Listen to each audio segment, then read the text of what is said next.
सभी मित्रों को हमारा नमस्कार। आइए आप सभी का ऑल हिंदी तैयारी मंच 101 पर आप सभी का स्वागत है। तो आज हम लोग पढ़ेंगे यूजीसी नेट में लगे हुए नाटक और उत्तर प्रदेश असिस्टेंट प्रोफेसर में भी लगा हुआ है अंजो दीदी, जो कि 1955 ईस्वी में लिखा गया है और यह नाटक उपेंद्र नाथ अस्क का है। सबसे पहले हम जानेंगे उपेंद्र नाथ अस्क के नाटक और एकांकी कौन कौन सी हैं। तो सर्वप्रथम बिना समय गंवाए आप लोग नोट करिए कि नाटक उनका है लौटता हुआ दिन, बड़े खिलाड़ी, आदि मार्ग, पैंतरे, कैद और उड़ान, छठा बेटा, स्वर्ग की झलक, अंजो दीदी, अलग अलग रास्ते, जय पराजय, अंधी गली, भंवर, मेरा नाम बिएंट्रिस है और विद्रोही। ये इनके प्रमुख नाटक थे। फिर से देख लीजिए, लौटता हुआ दिन, बड़े खिलाड़ी, आदि मार्ग, पैंतरे, कैद और उड़ान, छठा बेटा, स्वर्ग की झलक, अंजो दीदी, अलग अलग रास्ते, जय पराजय, अंधी गली, भंवर, मेरा नाम बिएंट्रिस है और विद्रोही। ये इनके प्रमुख नाटक थे। इनकी प्रमुख एकांकियाँ देख लीजिए, 25 श्रेष्ठ एकांकियाँ, पर्दा उठाओ पर्दा गिराओ बहुत मोस्ट है ये, साहब को जुखाम है ये भी बहुत मोस्ट है, तूफान से पहले, चरवाहे, देवताओं की छाया में, प्रतिनिधि एकांकियाँ, नए रंग एकांकियाँ, उर्दू के बेहतरीन एकांकी। ये इनकी एकांकी और एकांकी संग्रह थे। तो आइए अब हम सर्वप्रथम शुरू करते हैं कि यह नाटक के बारे में कि अंजो दीदी नाटक सन 1955 ईस्वी में लिखा गया है, जो उपेंद्र नाथ अस्क द्वारा। तो नाटक 2 अंकों में विभाजित है। प्रथम अंक में 3 दृश्य हैं और दूसरे अंक में 3 दृश्य हैं। तो दृश्यों की संख्या समान है। आइए अंकों का स्थान देखते हैं। दिल्ली में अंजलि दीदी अंजो के बंगले की बैठक व खाने का कमरा, ये होता है प्रथम अंक का स्थान। 1933 ईस्वी, गर्मियों का एक दिन, ये समय होता है। और दूसरा, दिल्ली में वही फिर सेम अंजलि दीदी के बंगले की बैठक व खाने का कमरा, लेकिन समय परिवर्तन हो चुका रहता है, समय 20 साल के बाद आता है। यह सब नाटक की भूमिका में आगे लिखा हुआ है।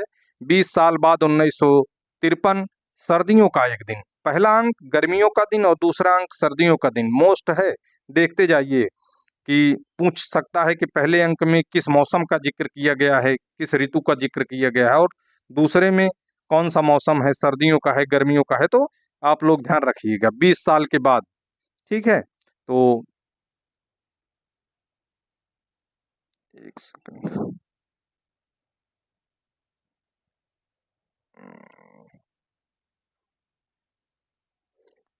तो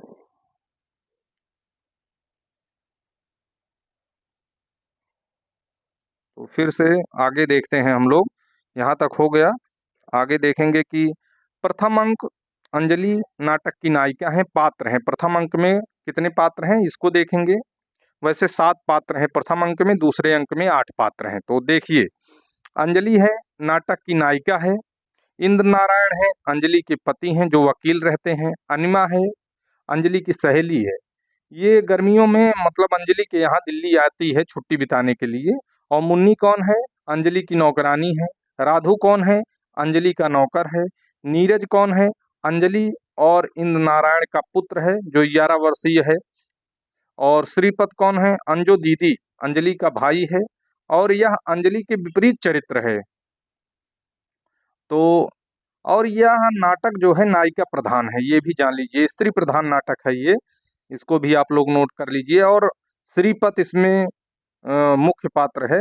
अंजलि के बाद इसी का मुख्य अहम रहता है, मुख्य भूमिका रहती है, जो अंजलि के सेम विपरीत दिशा में रहता है, विपरीत पात्र है उसका। और द्वितीय पात्र देखेंगे हम लोग, ओमी है, अंजलि की बहू है, नीरज की पत्नी है, अंजू दीदी का दूसरा रूप है, सेम टू सेम नाटक। और अन्नो इसमें जो है ये भी उसी का नाम आता है, जो उसकी एक सहेली रहती है इसमें, अनिमा, उसको अन्नो कह के बुलाती है। राधु जो है अंजलि का नौकर है। नजीर है नीरज का मित्र है। श्रीपत है अंजू दीदी का भाई है, अंजलि के विपरीत चरित्र है। इंद्र नारायण है, अंजलि के पति हैं। नीलम कौन है? उम्र 11 वर्ष की है उसकी। ओमी एवं नीरज का 11 वर्षीय पुत्र है। ओमी उसे आईएएस बनाना चाहती है और वह कवि बनना चाहता है। ठीक है। और नीरज कौन है? उम्र अब 31 की हो गई है नीरज की। तो जब 11-20 वर्षों के बाद होता है तो फिर ये 31 वर्ष का हो जाता है। तो 11 वर्षीय प्यारा बच्चा अंजलि और इंद्र नारायण का पुत्र नीरज। तो अब देखिए, प्रथम अंक में 7 पात्र हैं, द्वितीय अंक में 8 पात्र हैं। उनका पहला मंचन 30 जनवरी 1954 को बम्बई दिल्ली विद्यार्थी बम्बई हिंदी विद्यार्थी मंडल द्वारा सेंट जेवियर्स कॉलेज में हुआ था। पहला मंचन 30 जनवरी 1954 को बम्बई हिंदी विद्यार्थी मंडल द्वारा सेंट जेवियर्स कॉलेज में हुआ था। दशरथ ओझा का एक कथन है कि अंजो दीदी नाटक की मूल समस्या पति पत्नी के विचारों की विषमता, दो प्राणी जैसे अपने किसी नियम की पराकाष्ठा पर पहुंचकर तदनुरूप आचरण करने लगते हैं तो कलह अवश्य भावी हो जाता है। तो ये दशरथ ओझा जी का कथन है, हाँ, इस नाटक के बारे में। तो आइए हम लोग अब सर्वप्रथम कथा वस्तु को देखेंगे। उपेंद्र नाथ अस की लब्ध प्रतिष्ठित नाट्य कृति अंजो दीदी, अंजलि उर्फ अंजो नामक एक अभिजात स्त्री की अह की बेजोड़ अहंकार की, मतलब अह माने अहंकार की बेजोड़ नाट्य कृति है। स्त्री प्रधान इस नाट्य कृति में अनुशासन प्रिय, नियमबद्ध, दूसरों को अपने अह के कारण उंगलियों पर नचाने वाली और अपने समक्ष किसी को कुछ भी न समझने वाली एक सनकी सनकी और रौब झाड़ने वाली स्त्री अंजलि पर व्यंग्यात्मक प्रहार करते हुए यह संदेश मुखरित किया गया है कि माता पिता और बच्चों को जबरदस्ती अपनी इच्छा नहीं थोपनी चाहिए। आप लोगों को भी इससे सीख मिलती है। जो आपके बच्चे करना चाहें, उनकी रुचियां जिसमें हो, आप उनको वही करने की स्वतंत्रता दीजिए, उसमें उनका साथ दीजिए। वो जरूर निश्चित है कि वो आगे निकल जाएंगे। वही चीज यहाँ पर कहते हैं, करते हुए यह संदेश मुखरित किया गया है कि माता पिता को बच्चों को जबरदस्ती अपनी इच्छा नहीं थोपनी चाहिए, बल्कि उन्हें अपनी स्वाभाविक रुचि, इच्छा और महत्वाकांक्षा के अनुरूप जीवन यात्रा में आगे बढ़ने के लिए समुचित अवसर देना चाहिए। ये इस नाटक की क्या थी? कथा वस्तु थी। इसी पर पूरा नाटक है। अब आगे देखिए, नाटक का उद्देश्य क्या है। अंजो दीदी नाटक में नाटककार उपेंद्र नाथ अस्क का मुख्य उद्देश्य अभिजात वर्ग की स्त्री अंजलि के माध्यम से उसके अनुशासन प्रियता, दमन वर्चस्व वादिता को दर्शाकर उसके पारिवारिक जीवन को तहस नहस करने की कथा को मनोवैज्ञानिक धरातल पर प्रस्तुत करना है। उपेंद्र नाथ अस्क जी का यही मुख्य कारण रहा है इस नाटक को रचने का। फिर अस्क जी इस नाट्य कृति में यह संदेश मुखरित करते हैं कि हर एक व्यक्ति का नैसर्गिक स्वभाव होता है, मनुष्य को अपने प्राकृतिक स्वभाव के अनुसार जीवन यापन करना चाहिए, दिखावा बिल्कुल नहीं करना चाहिए। उसको जैसे प्रकृति है उस हिसाब से उसको अपने जीवन को जीना चाहिए। फिर से इसको एक बार हम देखेंगे। अंजो दीदी नाटक में नाटककार उपेंद्र नाथ अस्क का मुख्य उद्देश्य अभिजात वर्ग की स्त्री अंजलि के माध्यम से उसके अनुशासन प्रियता, दमन वर्चस्व वादिता को दर्शाकर उसके पारिवारिक जीवन को तहस नहस करने की कथा को मनोवैज्ञानिक धरातल पर प्रस्तुत करना है। अस्क जी इस नाट्य कृति में यह संदेश मुखरित करते हैं कि हर एक व्यक्ति का नैसर्गिक स्वभाव होता है। मनुष्य को अपने प्राकृतिक स्वभाव के अनुकूल जीवन यापन करना चाहिए। अपनी स्वाभाविक मनोवृत्ति को छोड़कर यांत्रिक होने पर सत्यानाश के सिवा कुछ हाथ नहीं लगता है। अंजू दीदी नाटक की नायिका घर को घड़ी की तरह चलाना चाहती थी, पर वह नहीं जानती थी कि घड़ी मशीन है और इंसान मशीन नहीं।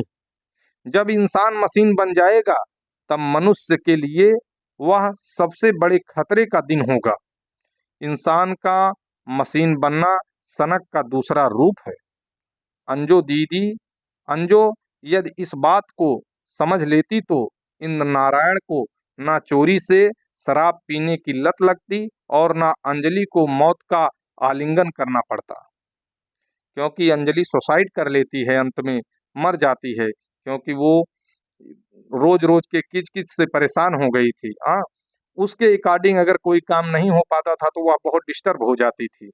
टाइम पे टाइम टू टाइम, अभी आगे इसमें पहला जहाँ से कथन शुरू होता है, जहाँ से संवाद चलता है, उसको भी हमने नोट किया है। आपको बताते हैं कि वो टाइम टू टाइम चलने वाली है, जैसे घड़ी की सुई चलती है वैसे ही चलना चाहती है। तो इसीलिए उसका पूरा जो परिवार है उससे नाखुश रहता है। टाइम अगर हो गया, आप लेट सोए हो तब भी उतने ही टाइम पर बैठिए, नाश्ता लगा दीजिए, मुन्नी राधू जैसे, मतलब हमेशा। तो अपने स्वाभाविक जिंदगी जीने के लिए मनुष्य को यांत्रिक यात्रिक यांत्रिकता की सनक से ऊपर उठने की आवश्यकता है। यही उद्देश्य और संदेश अंजू दीदी नाटक में बड़े प्रभावशाली ढंग से व्यंजित हुआ है, मतलब व्यक्त हुआ है। इस नाटक को उपेंद्र नाथ अश्क ने इस माध्यम से व्यक्त किया है। आगे हम लोग देखेंगे तथ्य एवं संवाद। तो प्रथम अंक में है अंजू दीदी नाटक का प्रारंभ नायिका अंजलि अंजू दीदी द्वारा नौकरानी को संबोधित कर इस कथन से होता है कि मुन्नी, नाश्ता रखो मेज पर, 8 बज गए हैं। तनिक कड़े स्वर में, तुम कर क्या रही हो और नाश्ते का कहीं पता नहीं। ये पहला यहीं से, अब इसी से आप समझ जाइए कि उसका क्या मतलब, इस नाटक में क्या भूमिका हो सकती है, नाटक किस धर्रे पर चलता है, उसकी धुरी क्या है। पूरी धुरी ही अंजलि है उस नाटक की, और वो सेम घड़ी की सुई के समान चलती है। उसका एक एक काम घड़ी की सुई के हिसाब, अगर 8 बजे नाश्ता है तो 8 बजे नाश्ता है, 12 बजे नाश्ता है तो 12 बजे नाश्ता है, 12:20 नहीं हो सकता है।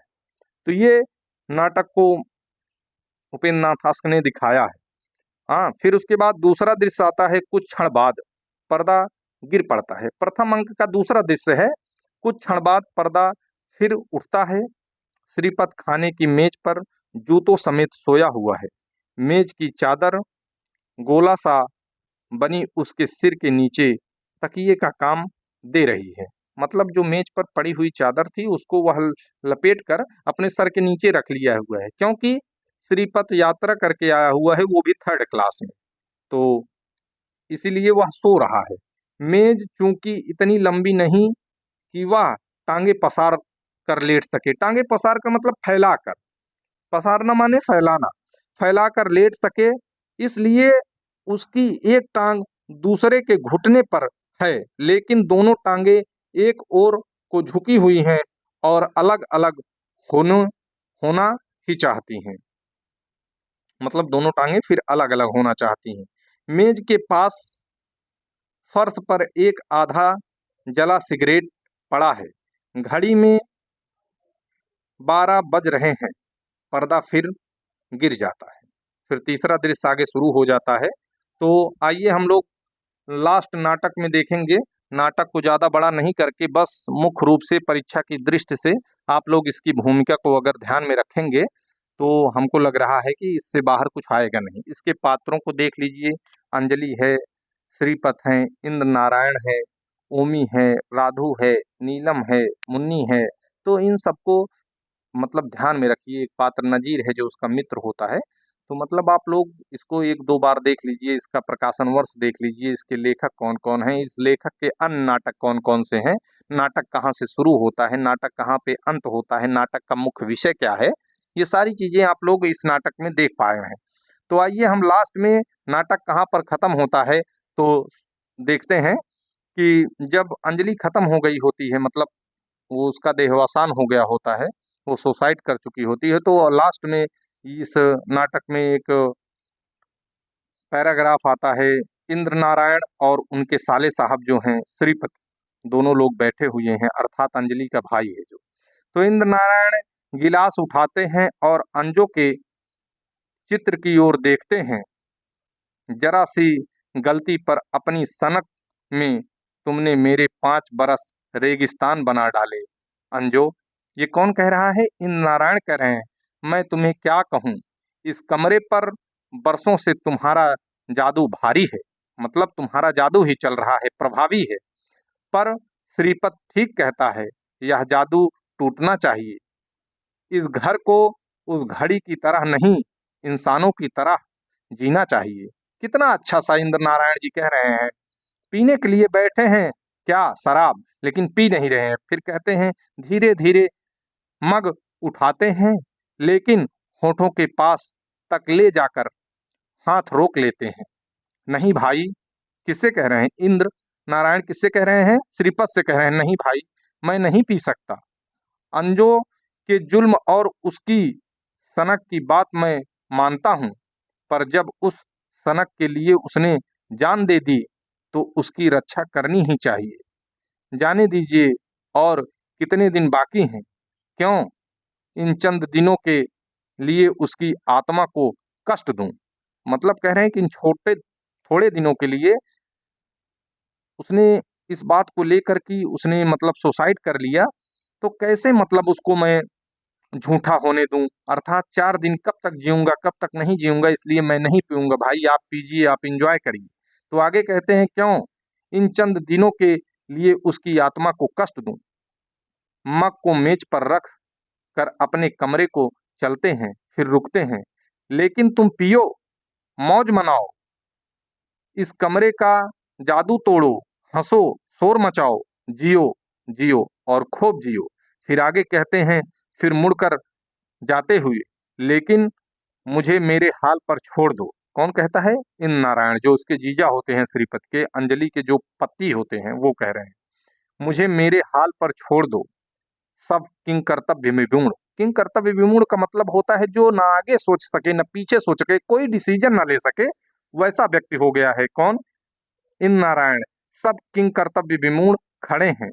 जब इंद्र नारायण अपने कमरे में चले जाते हैं, पर्दा सहसा गिर जाता है और यहीं पर नाटक का अंत हो जाता है। मित्रों, अगर ये नाटक आप लोगों को अच्छा लगा हो तो लाइक करिए, सब्सक्राइब करिए और एक बार जरूर इस नाटक को देखिए।